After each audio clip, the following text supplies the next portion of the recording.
Welcome to வியாவர்ஷினி audio novels சேனலை நீங்கள் like பண்ணிக்கோங்க, ஷேர் பண்ணுங்கள், சப்ஸ்கிரைப் பண்ணுங்கள். கூடவே பெல் ஐக்கானை கிளிக் பண்ணி சேனல்ஸ் பற்றின அப்டேட்ஸை உடனுக்குடனே தெரிஞ்சுக்கோங்க. இன்றைக்கி நம்ம எழுத்தாளர் வியாவர்ஷினி எழுதின அக்னித்தாரகைங்கிற கதையோட அத்தியாயம் 41. சூர்யா, என்ன பிளான் பண்ணியிருந்தீங்க மேடம் என்று கடுமையான முகத்துடன் கேட்டான். சூர்யா, ப்ளீஸ், நான் இனிமேல் உங்களை டிஸ்டர்ப் பண்ண மாட்டேன். நான் நாளைக்கே வீட்டுக்கு போயிடுறேன். என்னை மன்னிக்கிறத பற்றி கொஞ்சம் யோசிங்களேன். அதனால எனக்கு என்ன லாபம் என்று கேட்டான். உங்களுக்கு இப்போ நான் என்ன செய்யணும்னு சொல்லுங்கள். என்னால் முடிஞ்சால் கண்டிப்பாக செய்கிறேன். எனக்கு லவ்வராக இருக்கணும் என்றான். அதை கேட்டதும் அவளிற்கு வந்ததே கோபம். ஏய், என்னை பார்த்தா உனக்கு எப்படி தெரியுது? பார்க்க நல்ல பையனாக தெரியுதுன்னு இவ்வளோ நேரம் பொறுமையாக பேசிகிட்டு இருந்தா லவ்வராக வர சொல்லுவியா என்று அவன் முன் எகிரி கொண்டிருந்தாள். நீயும் பார்க்க பெரிய இடத்து பொண்ணாட்டம் தெரியுற, ஆனால் பேசுறதெல்லாம் லோக்கலாக இருக்கே என்றான். அது என் ஃப்ரெண்ட்ஸ் கிட்ட இருந்து கற்றுக்கிட்டது. அப்பா பெரிய பிஸ்னஸ்மேன், அம்மா சின்ன வயசுலேயே இறந்துட்டாங்க. வீட்டில் நான் மட்டும் தனியாக இருந்தால் போர் அடிக்குமேன்னு நிறைய ஃப்ரெண்ட்ஸ் ஸ்கூல் டேஸ்ல இருந்தே இருக்காங்க. அவங்க லாங்குவேஜ் எல்லாம் எனக்கு அத்துப்படி தெரியுமா? அவள் கஷ்டப்பட்டதை கூட இவ்வளவு அழகாக சொல்ல முடியுமா என்று அவளை வியப்பாக பார்த்தான். என்ன சார் இப்படி பார்க்குறீங்க? நான் சொன்னதை பார்த்து இம்ப்ரெஸ் ஆயிட்டீங்களா என்று அவனது முகத்தை பார்த்து கேட்க, நான் இம்ப்ரெஸ் ஆயிட்டேன்னு சொன்னா லவரா இருக்க ஒத்துக்குவியா? நான் யோசிச்சு சொல்றேன் என்றாள். அப்போ அது வரைக்கும் என்ன ஃப்ரெண்டா உங்க கேங்ல சேர்த்துக்கோ. எங்க வீட்டுல நிறைய பேர் இருக்காங்க, முக்கியமா 2 குட்டீஸ் இருக்காங்க. நீ வர விருப்பப்பட்டா கூட்டிட்டு போறேன் என்று சொன்னான். ஓகே, நாளைக்கு யோசிச்சு சொல்றேன். இப்பவே லேட் நைட் ஆயிடுச்சு, கதவை திறந்து விடு சூர்யா என்று அவள் சொல்ல, நாளைக்கு இதே டைம் உனக்காக வெயிட் பண்றேன் என்று சொல்லிக்கொண்டே கதவை திறந்தான். எனிவேஸ் தேங்க்ஸ், நீங்க வரலன்னா நாளைக்கு பெரிய பிரச்சனையாயிருக்கும் என்று சொல்லிவிட்டு திரும்பவும் பிளானை கேட்பானே என்று ஓடிவிட்டாள். சூர்யா தலையாட்டி சிரித்து கொண்டே முடியை கோதிக்கொண்டு உள்ளே சென்றதும் மெத்தையில் படுத்துக்கொண்டான். இது காதலா என்று தெரியாது, ஆனால் அவளின் மீது இனம் புரியாத ஈர்ப்பு இருக்கிறது என்பது உண்மையே. அவன் விளையாட்டிற்காகத்தான் லவ்வராக இருக்க வேண்டும் என்று கேட்டான் என்பதை புரிந்து கொண்டு பதில் சொன்னவளை மனதிற்குள் மெச்சிக்கொண்டான். ஆதி லேட்டாக வீட்டிற்கு வந்ததும் மெத்தையில் படுத்துக்கொண்டான். அவன் வருவான் என்று விழி காத்திருப்பதெல்லாம் இல்லை. அவனுடைய நிராகரிப்பு விழிக்கு மனதில் உள்ள வலிகளை கிளறியது போலாக அவளும் ஒதுங்கிக் கொண்டாள். இவர்களது வாழ்க்கை எந்தவித முன்னேற்றமும் இல்லாமல் கழிந்தது. சித்து, ஸ்ருதி இருவரும் தான் அம்மா அப்பா என்று இருவரின் அன்பிலும் சந்தோஷமாக இருந்தனர். அவர்களின் சித்தப்பா சூர்யா, சத்யா இருவரும் அதிகமாக வீட்டிற்கு வராததால் அவர்களின் வெற்றிடத்தை போக்கும் வகையில் ஆதியிடம் ஒட்டி கொண்டனர். அவர்களின் நடவடிக்கைகளை பார்த்த அஞ்சனாதான் கவலைப்பட்டு கொண்டிருந்தாள். சத்யனும் மற்ற ஆசிரியர்களும் அவனது மாணவர்களை அழைத்து கொண்டு பிரபலமான பப்பிற்கு வந்திருந்தான். மாணவர்கள் அனைவரும் வற்புறுத்தி கேட்டும் முதலில் சம்மதிக்கவில்லை. அவனின் சக ஆசிரியரான ஜான் என்பவர் பிரின்சிபாலிடம் கேட்டு அனுமதி வாங்கிய பிறகே ரிக்வெஸ்டுக்கு செவி சாய்த்தான். சத்யன் 5 மாணவர்களை பிரித்து அவர்களுக்குள் ஒருவரை பொறுப்பு எடுத்துக்கொண்டு பாதுகாப்பாக அழைத்து வர அறிவுறுத்திய பிறகே கூட்டி வந்தான். சில மாணவர்கள் வர விரும்பாததால் அவர்கள் பக்கத்தில் உள்ள ஹோட்டலிலேயே தங்கிக் கொள்ள மற்ற மாணவர்கள் அனைவரும் ஆர்வத்துடன் உள்ளே நுழைந்தனர். டிஜே பாப் சாங்கை ஒலிக்கவிட அதற்கேற்ப மெதுவாக நடனமாடிக்கொண்டிருந்தனர். சத்யன் உள்ளே போனதும் ஒரு டேபிளில் அமர்ந்து ஜூஸ் அருந்தி கொண்டிருந்தான். ஜான், ஆயிஷா, விலாசினி என 3 ஆசிரியர்களும் அவர்களோடு வந்திருந்தனர். ஜான், ஆயிஷா இருவரும் ஓட்கா பிரியர்கள். அதை வாங்கி அருந்தி கொண்டே ஆடிக்கொண்டிருந்தனர். விலாசினி சிறிது நேரம் மாணவிகளோடு ஆடிவிட்டு சத்யன் அமர்ந்திருந்த டேபிளில் அவனுக்கு எதிராக அமர்ந்தாள். என்ன சத்யன், உங்களுக்கு ட்ரிங்க்ஸ் பண்ற பழக்கம்லாம் இல்லையா என்று கேட்டாள். நான் என் பிரதர் கூட இருக்கும்போது மட்டும் ரேரா குடிப்பேன். முக்கியமாக வீட்டில் மட்டும் அம்மா அலோவ் பண்ணுவாங்க. பப்ளிக் பிளேஸில் not allowed and also I am not interested என்றான். அதை கேட்டதும் விலாசினி சிரித்து கொண்டே குட் மேனர்ஸ் என்று சொல்ல இருவரும் கலகலப்பாக பேசிக் கொண்டிருந்தனர். அதுவரை மாணவர்களை கவனித்துக் கொண்டிருந்தவனின் கவனம் அங்கு இல்லாததால் அந்த கேப்பில் ஒரு குரூப் ட்ரிங்க்ஸ் விநியோகிக்கும் இடத்திற்கு வந்திருந்தனர். ஏய் வேணாண்டி, சாருக்கு தெரிஞ்சா மாட்டிக்குவோம் என்றாள் நிஷாந்தி. மீரா அங்கிருந்த பேரரிடம் எனக்கு வைன் ஒரு கிளாஸ் என்றாள். சவிதா எனக்கும் ஒரு கிளாஸ் என்றாள். மீரா ஒரு கிளாஸ் மட்டும் என கேட்டு 5-6 ரவுண்ட் குடித்துவிட்டு எல்லாம் மங்களாக தெரிய கண்ணை கசக்கி கொண்டே தள்ளாடி நடக்க நிஷா அவளை பிடித்து கொண்டாள். என்னை விடுடி, நான் சத்யனை பார்க்கணும் என்று சொல்லி நிஷாவை தள்ளினாள். அங்கிருந்த ஆண்கள் சிலர் இவர்களை பார்ப்பதை பார்த்ததும் நிஷா பயந்து சத்யன் சாருக்கு போனில் அழைத்தாள். சத்யன் விலாசினியுடன் பேசிக்கொண்டிருக்கும் போது கால் வருவதை பார்த்து எடுத்து காதில் வைத்தான். சார், நான் நிஷா பேசுறேன் என்று நடந்ததை சொல்ல அதை கேட்டு வேகமாக எழுந்து கொண்டான். விசி, எனக்கு கொஞ்சம் வேலை இருக்கு, நான் ரூம் போறேன். ஸ்டூடெண்ட்ஸ் எல்லாம் நீங்க பார்த்து கூட்டிட்டு வரீங்களா? Any problem Sathyan? ஏன் டென்ஷனா இருக்கீங்க என்று கேட்டாள். நத்திங் சீரியஸ் விசி, I have to go now என்று சொல்லிவிட்டு உள்ளே நுழைந்தான். விலாசினி தோலை குலுக்கிவிட்டு மாணவர்களின் புறன் பார்வையை திருப்பினாள். மீரா தள்ளாடியபடியே பேசிக் கொண்டிருக்க நிஷா கைத்தாங்களாக அவளை அழைத்து கொண்டு பின்பக்கம் வழியாக பப்பிலிருந்து வெளியே வந்திருந்தாள். சவிதா மீரா தள்ளாடுவதை பார்த்ததும் சாருக்கு பயந்து பாரிலிருந்து வெளியே வந்து மற்றைய மாணவர்களுடன் சேர்ந்து கொண்டாள். அதற்குள் பாரிலிருந்தே அவர்களை பார்த்து கொண்டிருந்த 2 ஆண்கள் பின்தொடர்ந்து வந்து மீராவையும் நிஷாவையும் மறித்தனர். டேய், யாருடா நீங்க? வழிய விடுங்க, நான் சத்யாவை பார்க்க போறேன் என்று மீரா சொன்னாள். அதற்குள் சத்யன் அவர்களை நெருங்கி வந்து விட்டான். நிஷா, வாங்க போகலாம் என்று கூப்பிட்டான். டேய், யாருடா நீ? நாங்க தான் ஃபர்ஸ்டே வந்தோம் என்று அந்த ஆட்கள் சொல்வதை கேட்டு கை முஷ்டிகள் இறுக பேசியவனின் மூக்கிலேயே குத்தினான். ரத்தம் பொல பொலவென கொட்டியது. அதை பார்த்து பக்கத்தில் இருந்தவன் அடிக்க வர அவனையும் அடித்துவிட்டு இருவரையும் அழைத்து கொண்டு காரிற்குள் சென்றான். நிஷா பின் சீட்டில் மீராவை ஏற்றச் செல்ல, என்னை விடுடி, நான் சத்யன் பேபி கூட தான் வருவேன் என்று சத்யன் பின்னாடியே செல்ல, உன் ஃப்ரெண்டு சரியான குடிகாரியா இருப்பா போல என்று டிரைவர் சீட்டில் ஏறிக்கொண்டான் சத்யன். மீரா சத்யனின் அருகில் அமர்ந்து கொண்டாள். இவ குடிச்சு தள்ளாடிட்டு இருந்தாலும் சார மட்டும் தெளிவா விடமாட்டேங்கிறாடி என்று மனதில் நிஷா நினைத்து கொண்டாள். சத்யன் காரை ஓட்டிக் கொண்டிருக்க மீரா 2 கைகளால் தலையை பிடித்து கொண்டு சத்யன் தோள் மேலேயே சாய்ந்தாள். நடந்து போக வேண்டிய தூரம் என்பதால் விரைவாக ஹோட்டலின் முன் நிறுத்தினான். மீரா, எழுந்துரு என்றான் சத்யன். நான் உங்களை விட்டு போக மாட்டேன் என்று சத்யனின் கையை பிடித்து கொண்டாள் மீரா. மீரா, உனக்கு என்னதான் ப்ராப்ளம்? ஏன் இப்படி பிஹேவ் பண்ற? மீரா அரை மயக்கத்தில் இருந்ததால் சத்யன் கேட்டது எதுவும் மூளையை சென்றடையவில்லை. சார், எப்படியும் எங்க ரூமுக்கு கூட்டிட்டு போனாலும் அவளை எங்களால கண்ட்ரோல் பண்ண முடியாது. உங்ககிட்ட வரேன்னு வெளியே வரதான் பாப்பா. ப்ளீஸ், இன்னைக்கு ஒரு நாள் நீங்களே அவளை சமாளிக்கிறீங்களா சார் என்று நிஷா கேட்டாள். என்ன விளையாடுறீங்களா? நீங்க ஸ்டூடெண்ட், நான் ப்ரொஃபஸர், ஞாபகம் இருக்கா உங்க 2 பேருக்கும்? நான் அவ்வளோ தூரம் அட்வைஸ் பண்ணியும் குடிச்சது மட்டும் இல்லாம என் ரூம்ல வச்சுக்க சொல்ற நிஷா என்று கேட்டான். What you think about me? நான் எதுக்காக அவளை என் ரூமுக்கு கூட்டிட்டு போகணும்? அவனது கோபத்தில் நிஷா பயந்து விட்டாள். மீராவை வலுக்கட்டாயமாக தன்னில் இருந்து பிரித்தெடுத்து சீட்டில் சாய்த்து விட்டு கீழே இறங்கினான்.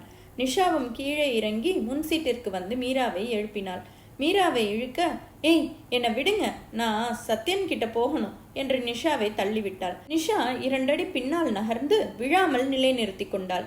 அவளது நடவடிக்கையை பார்த்து கொண்டிருந்த சத்யன் மீராவை கைகளில் அள்ளிக்கொள்ள அவனது பெர்ஃப்யூம் மனத்தை வைத்து கண்டுகொண்ட மீரா அவனது கழுத்தை சுற்றி மாலையாக கைகளை கோர்த்து அவனது நெஞ்சில் சாய்ந்து கொண்டாள்.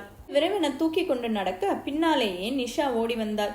நீ ஓ ரூமுக்கு போ, நான் இவளை பாத்துக்கிறேன் என்று சொல்லி அவனது அறையின் காடை வைத்து திறந்து உள்ளே சென்றதும் கதவை அடைத்து கொண்டான். கட்டிலில் பொத்தன அவளை போட அப்போதும் அவனது கழுத்தை சுற்றி வளைத்திருந்த கைகளை அகற்றாததால் மீராவின் மேல் எக்குத்தப்பாக சரிந்தான். அத்தியாயம் 42. சத்யன் கோபத்தை அடக்கி கொண்டு அவளது கைகளை பிரித்தெடுக்க அவனின் பாரம் தாங்காமல் முகத்தை சுருக்கினாள்.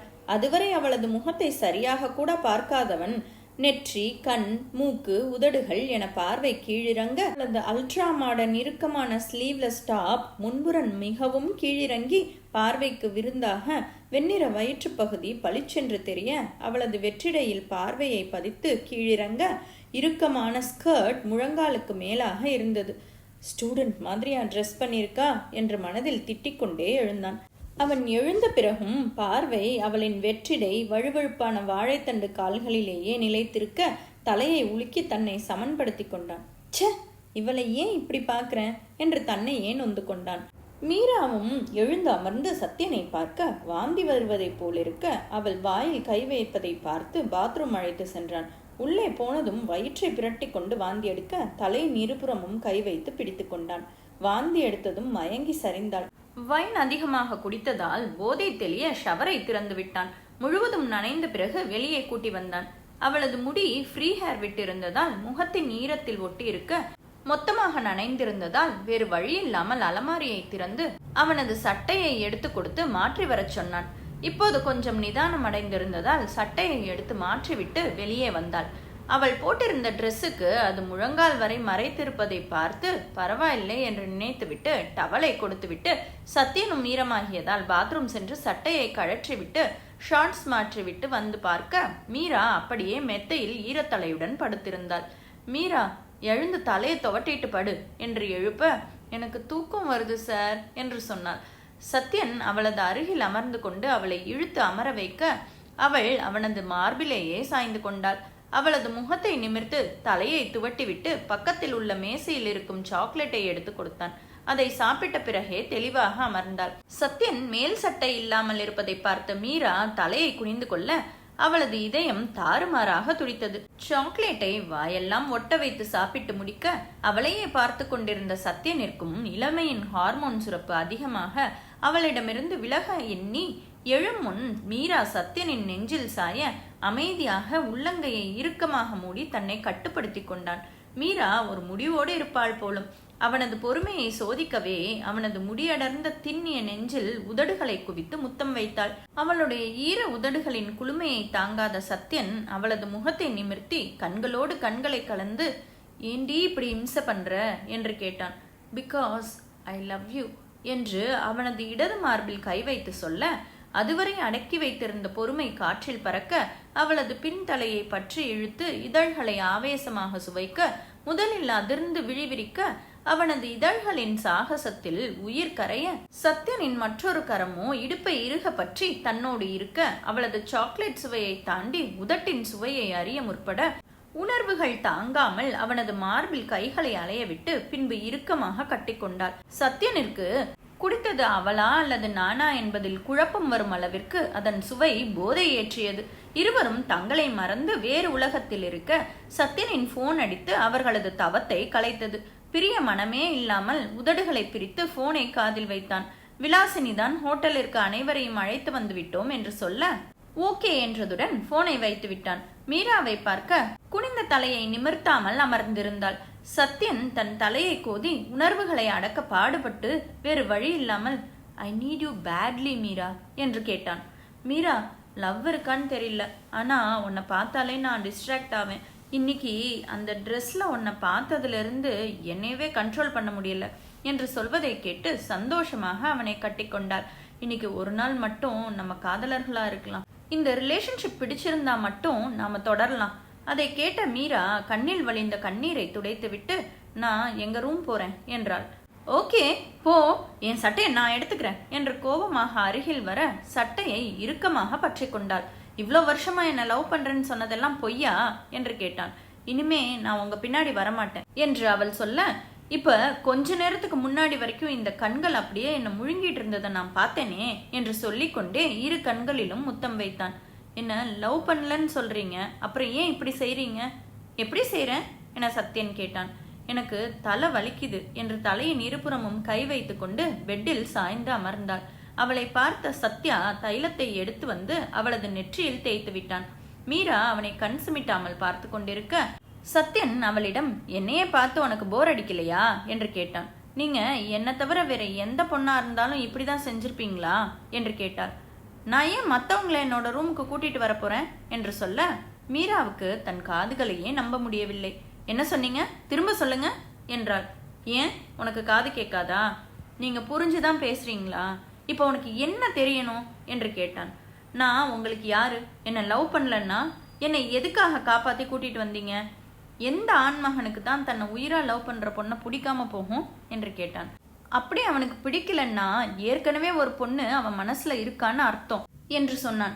இவை அனைத்தும் பெட்டில் அருகருகே அமர்ந்து பேசிக்கொண்டிருக்க மீரா சத்யனின் முகத்தை ஆவலுடன் நோக்கினாள். என்ன அப்படி பாக்குற என்றான். மீரா, நீ கிளாஸ்ல நல்லா தானே மார்க் வாங்குற என்று கேட்டான். இப்ப எதுக்கு சம்பந்தமே இல்லாம என்ன பேசி குழப்புறீங்க? சத்யன் பொங்கி வந்த சிரிப்பை அடக்கி கொண்டே மீராவை பார்க்க அவனது சிரிப்பை கண்டுகொண்ட மீரா அவனது சட்டையை பிடித்து அருகில் இழுக்க எதிர்பாராமல் இழுத்ததில் சத்யன் அவளின் மேல் மோதுவதற்கு ஒரு நூல் இடைவெளியில் சுதாரித்து அவளை பார்க்க இருவரது பார்வையும் கவ்விக்கொள்ள அவனது வெள்ளை சட்டை மிகவும் தொளதளவென இருந்ததால் அவளது தோல் நழுவி இருப்பதை பார்த்து தன்னை மறந்து அவளை நெருங்கி இடுப்பில் கை கொடுத்து நெருக்கி அவளது கழுத்தடியில் தனது மீசை முடியால் கூச செய்ய சத்யா என்று முனகினாள். என்னடி சத்யா, நான் கிளாஸில் லெசன் எடுக்கும்போது என்னை டிஸ்ட்ராக்ட் பண்ண என்னெல்லாம் செஞ்ச? இந்த 2 வருஷத்தில் நான் கண்ட்ரோல் மிஸ் ஆகாமல் இருக்க எவ்வளோ கஷ்டப்பட்டிருக்கேன் தெரியுமா என்று சொல்ல, அவளது காது மடலில் அவனது உதடுகள் பட்டதும் தொண்டைக்குழியில் சொல்லனா உணர்வு எழ கண்களை மூடி அந்த நிமிடத்தை ஆழ்ந்து அனுபவித்தாள். நான் இப்போது டோட்டலி அவுட் ஆஃப் கண்ட்ரோலில் இருக்கேன்டி. நான் உனக்கு லாஸ்ட் சான்ஸ் தரேன். நீ உன் ரூமுக்கு போறியா என்று கேட்டான். உங்களுக்கு அவ்வளோலாம் ஒர்த்து இல்லை. 2 வருஷமா என்னை திரும்பி கூட பார்க்காதவர் 1 மணி நேரத்தில் என்னென்னவோ பண்ண போகிற மாதிரி பேசுறீங்க என்று மீரா கேட்க, சத்யன் அவளை மெத்தையில் சாய்த்து அதிரடியாக உதடுகளை கவ்வி எச்சில் பட ஆழ்ந்த முத்தப்போரில் இறங்கி அவனது கைகள் செய்யும் மாயத்தில் கிறங்கி தவித்தாள். தொட்டு உணர்ந்து உதடுகளால் உண்டு எல்லை தாண்டா அஹிம்சை போராட்டத்தில் இருவரும் கட்டி உருண்டு களைத்து உறங்கி போயினர். காலை சீக்கிரமே எழும் ஆதி இன்னும் உறங்கிக் கொண்டிருப்பதை பார்த்த விழி தனது அன்றாட வேலைகளை முடித்து பிறகு வந்து பார்க்க இன்னும் தூங்குவதை பார்த்து ஆதியின் அருகில் வந்து எழுப்புவதற்கு முன் சந்தேகமாக நெற்றியில் கை வைத்து பார்த்தாள். உடம்பின் வெப்பநிலை நார்மலாகத்தான் இருந்தது. 2 தடவை பிள்ளைகள் வந்து அப்பா எழுந்து விட்டாரா என்று பார்த்து செல்வதை பார்த்து மனது கேட்காமல் ஆதி என்று அழைக்க, விழி ஏண்டி என் குழந்தைங்களை பிடிச்ச என்று தூக்கத்திலேயே உலர்வதை பார்த்து விழிக்கு வேதனையாக இருந்தது. அவன் இந்த விஷயத்தில் அதிகமாக பாதிக்கப்பட்டிருக்கிறான் என்பதை பார்த்ததிலிருந்து குற்ற உணர்ச்சியாக இருந்தது. விழி குழந்தைகளிடம் சொல்லி ஆதியை எழுப்பச் சொன்னாள். சித்து, ஸ்ரேயா இருவரும் ஆதியின் இருபுறமும் அமர்ந்து கொண்டு ஆதியின் கன்னத்தில் முத்தம் பதிக்க அவர்களின் ஸ்பரிசத்தில் கண் விழித்ததும் இருவரையும் தூக்கி கொஞ்சுவதை பார்த்து கொண்டிருந்த விழி ஏக்கமாக ஆதியை பார்த்து கொண்டிருந்தாள். ஆதியை பார்க்காமல் 2 வருடங்கள் அவனுடைய நினைவுகளுடன் வாழ்ந்தவளுக்கு நிஜம் அருகில் இருக்கும்போது விலகி இருந்த 1 வாரமே ஒரு யுகமாக தெரிந்தது. சேனலை நீங்கள் லைக் பண்ணிக்கோங்க, ஷேர் பண்ணுங்கள், சப்ஸ்கிரைப் பண்ணுங்கள். கூடவே பெல் ஐக்கானை கிளிக் பண்ணி சேனல்ஸ் பற்றின அப்டேட்ஸை உடனுக்குடனே தெரிஞ்சுக்கோங்க.